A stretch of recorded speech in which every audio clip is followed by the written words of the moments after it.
안녕하십니까. 혼란한 정치 시사 이슈를 술술 풀어보는 송국근의 혼술 1월 15일 일요일 늦은 시간에 인사드립니다. 나경원 전 국민의힘 의원 38 국민의힘 전당대회 출마가 확실해졌습니다. 지금 캠퍼를 꾸렸다고 합니다.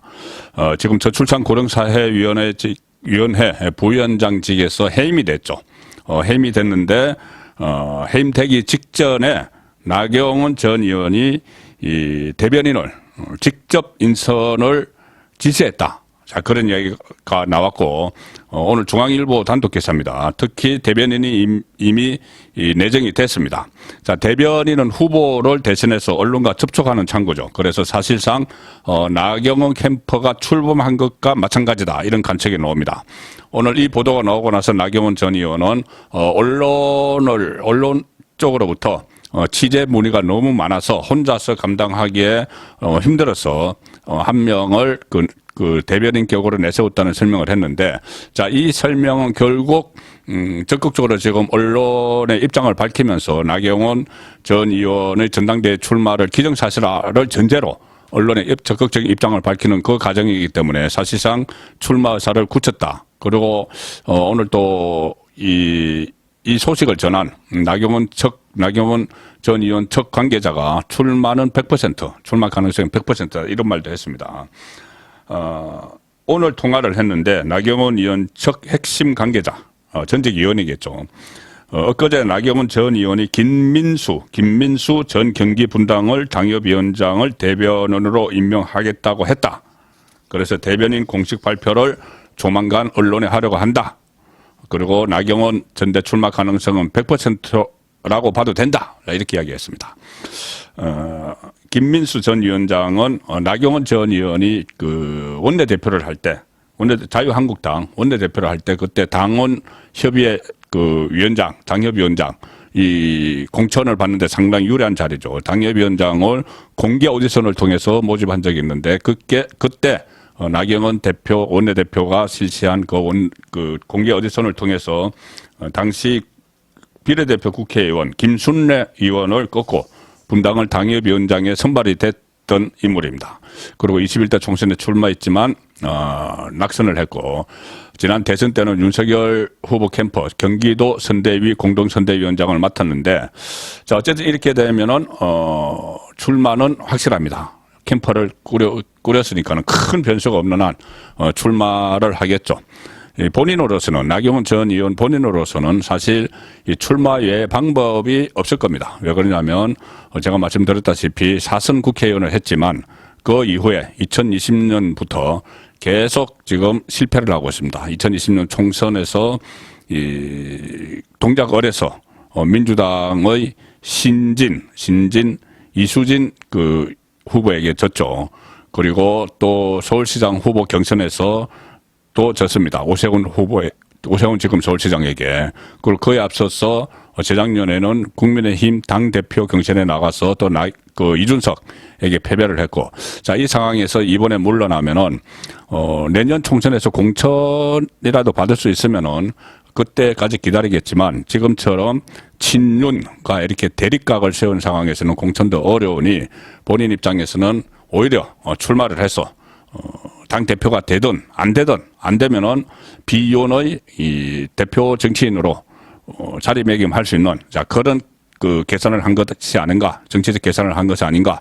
그래서 대표 출마 경선 도전을 아주 굳히는 그런 상황으로 가고 있는 것 같습니다.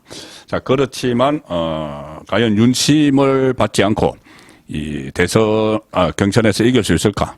국민의힘 지지층, 일반 국민 중에서 국민의힘 지지층에서는 지금 수위를 달리고 있죠. 그렇지만 이 국민의힘 지지층과 진짜 현장에서 투표를 하는, 실제로 투표를 하는 책임당원들의 이 표심은 다를 수 있다. 책임당원이 오히려 더 윤심에 가까운 투표를 할 가능성이 높다. 자, 그렇게 보면은 상당히 나경원 전 의원은 지금 어려운 가운데 당대표 경선에 나서게 되는 셈인데, 자, 그 윤석열 대통령의 진노, 나경원 전 의원에 대한 격앙된 감정이 지금 여지없이 표출이 되고 있습니다. 직접 이야기는 하지 않지만은 지금 윤석열 대통령이 취한 그 행동을 보면은 이 선택을 보면은 그런 격앙된 마음을 읽을 수가 있죠. 이 나경원 그 전 의원이 처음에 유선 그리고 이 문자를 통해서 저출산 고령화 대책위원회 부위원장직 사의를 표명을 했을 때만 해도 그 대통령실에서는 사의 표명을 받은 바 없다. 그리고 윤석열 대통령의 애정이 강하다. 그 나경원 전 의원에 대해서 이 이야기는 곧 이 계속 저출산위원회 부위원장직을 맡아서 윤석열 정부의 성공을 돕고 당권은 포기를 하라. 여기는 당권은 친정체제, 관리형 대표를 내세워서 친정체제를 구축을 해야 되기 때문에 어떤 대중성이 있어서 자기 정치를 하기 쉬운 나경원보다는 관리형 김기현을 이미 선택을 했기 때문에 나경원 전 의원은 저출산위원회 일에 집중을 하고 당대표는 포기하라. 이런 메시지였죠. 자, 그런데 나경원 전 의원이 아예 이번에는 공식 문건으로 사직서를 제출을 했습니다. 사직서를 제출을 해서 윤석열 대통령이 계속 재신임을 하려고 저출산위원회 그 뜻을 꺾어버렸죠. 그리고 사직서를 제출하면서 SNS에 올린 글이 또 윤석열 대통령을 아마 분노하게 만들었다. 이런 해석이 나오고 있습니다. 뭐냐면은 SNS 글에서 사직서를 제출하는 그 시점에 윤석열 대통령이 믿고 의지하는 친윤을 저격을 했죠. 이렇게 했습니다. 나는 결코 당신들이 진정으로 윤석열 대통령과 윤석열 정부의 성공을 위한다고 생각하지 않는다. 그리고 이 사직서를 제출하고 그 이후 절차에 대해서는 나는 아는 바가 없다. 이렇게 했습니다. 대통령실에 아예 공을 넘겨버린 것이죠. 그 이후 나는 사직서 제출했으니까 끝. 그 다음은 대통령실이 알아서 하겠지. 자, 이렇게 이야기를 했습니다. 그러면 이것을 받아든 대통령 입장에서는 상당히 이 공을 넘겨버리니까 대통령실이 아니고 실제로 윤석열 대통령이 공을 넘겨버렸죠. 나는 사직서를 제출했으니 알아서 하십시오. 이렇게 된 겁니다. 거기다가 또 충북 단양에 있는 구인사를 갔죠. 나경원 전 의원이.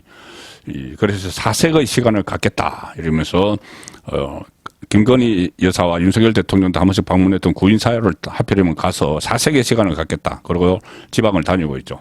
자, 그러니 윤석열 대통령은 지금 해외 출장을 떠나야 되는데 그 전에 막 친윤을 공격을 하고 또 사색의 시간을 갖겠다. 갔다 올 때까지 보겠다. 귀국할 때까지.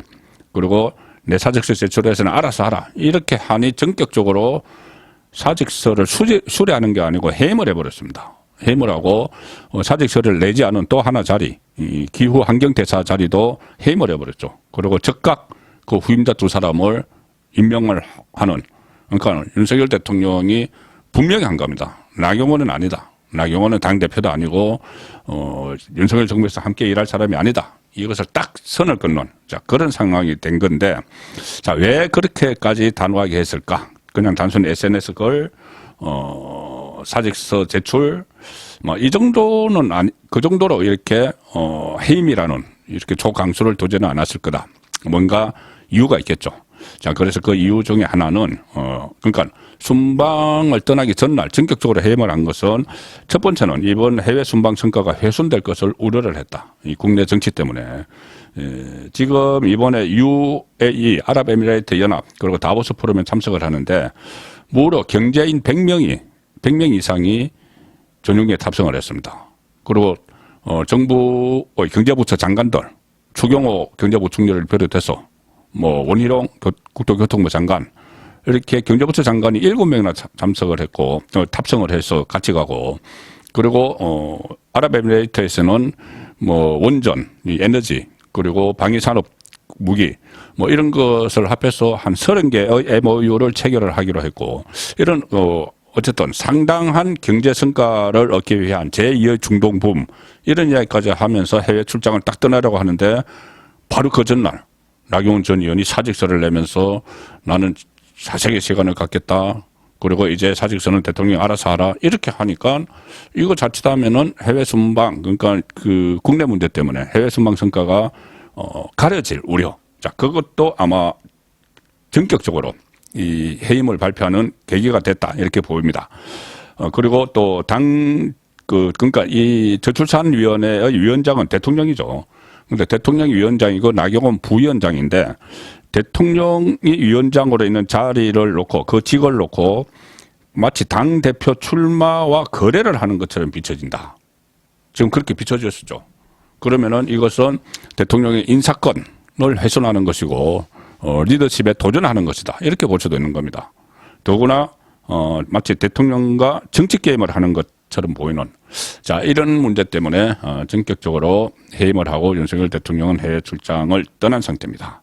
또 하나 윤석열 대통령이 이 소식을 들으면 또 상당히 이 격분을 할 그런 이야기도 나경원 전 의원이 오늘 하나 했습니다. SNS에 뭐라고 했냐면 지금까지 이 여러 언론 매체에서 뭐 확인되지 않았는데 그렇게 썼죠. 이 저출산위원회 위원장이나 기후환경대사를 부위원장이나 기후환경대사를 나경원 전 의원이 스스로 이 자리를 나에게 달라고 했다. 자, 그래 놓고는 지금 다시 당대표 중에 출마를 하려고 한다. 이렇게 이야기를 했죠. 거기에 대해서 나경원 전 의원이 뭐 해명 같은 그 일화를 공개를 했습니다. 뭐라고 했냐면은 작년 2021년 가을에 대통령실 소속의 한 사람이 우리 집으로 찾아와서 자리를 제안을 했다. 저출산위원 자리를 제안을 했다. 그 자리는 원래 국회 보건복지위 여당 간사인 모 국회의원이 겸직을 하려고 했는데 그 자리를 나보고 하라고 했다. 자, 이렇게 공개를 했습니다. 그래서 내가 수락을 했다. 본인이 먼저 달라고 한 게 아니고 대통령이 그러니까 윤석열 대통령이 먼저 하라고 해서 수락을 했다. 자, 이렇게 이야기를 했는데 이것이 윤석열 대통령이 심기를 거스를 수 있습니다. 왜냐하면은 이런 인사 과정 그러니까 대통령실 직원이 직접 집으로 찾아와서 나보고 맡아달라고 했다. 인사 과정을 공개를 해버린 것이죠. 본인이 먼저 욕을 했다. 이것이 아니란 걸 말하기 위해서 나경원 전 의원 최근에 보면은 한 가지 두 가지 실책을 낳는 그런 그 무리수가 좀 나오고 있는 그런 모습이 보이고 있습니다. 그래서 제가 보니 그때 국회 보건복지위 여당 간사가 누구였느냐 찾아보니까 창원의 강기훈 의원인데 강기훈 의원이 그 직후에 연금개혁 특위 이 간사로 선임이 됐습니다. 연금개혁 지금 윤석열 대통령이 3대 개혁 강력하게 추진하고 있죠. 그 안에서 여당의 연금개혁 특위 간사로 가는 바람에 아마 이 저출산위원회 그 부위원장 자리를 겸임하지 않고 나경원 전 의원에게 줬는데 자 그것이 뭐 요구를 해서 줬던 윤석열 대통령이 배려를 해서 줬던 어쨌든 그 인사 과정이 또 공개가 됐습니다. 인선 과정이 공개가 됐죠. 이것도 어떻게 보면 일종의 그 대통령의 인사권에 대해서 좀 그 인사권을 훼손하는 자 그런 일일 수도 있습니다.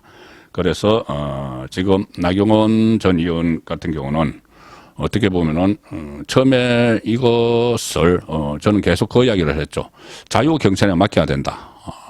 나중에 윤석열 대통령이 여기에 대해서 역효과를 볼 수가 있기 때문에 특정 후보를 지원을 하고 하는 것은 물론 윤석열 대통령이 이준석 트라우마 때문에 당의 친정 체제를 심어야 되겠다. 그 의지는 확고하죠. 그 의지는 뭐라고 할 수가 없습니다.